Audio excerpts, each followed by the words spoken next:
கீழே இருக்கிற வீடியோ பாருங்களேன். இந்த வீடியோ பார்த்த அத்தனை பேருக்கும் அப்பா ரமேஷ் அண்ணன் வீடியோ புதிய தலைமுறையில் எப்போ வருது அப்படின்னு சொல்லி கேட்டிங்கன்னா 8 வருஷம் முன்னாடி விஜய் ரசிகரா புதிய தலைமுறை விவாதத்தில் ரமேஷ் அண்ணன் கலந்துக்கிட்ட கிளிப்பு தான் இது. எலிவேஷன் பதிவுன்னு சொல்லி கடந்து போயிடாதீங்க.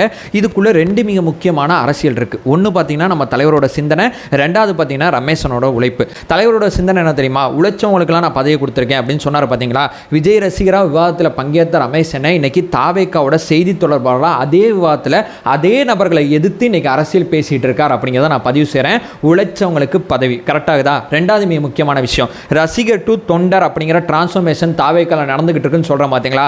அதற்கு பெரிய உதாரணம் 8 வருஷம் முன்னாடி ரசிகராக சண்டை போட்ட ஒருத்தர் இன்னைக்கு அரசியல் களத்தில் ஒரு அரசியல்வாதியாக அவங்க கூட சண்டை போட்டுட்டு இருக்காரு. இது மாதிரி கண்ணுக்கு தெரியாமல் ஏகப்பட்ட பேர் இன்னைக்கு ரசிகர் டு தொண்டராக மாறிக்கிட்டு இருக்காங்க அப்படிங்கிறத அந்த கிளிப்பு ரொம்ப தெளிவாக உணர்த்துது.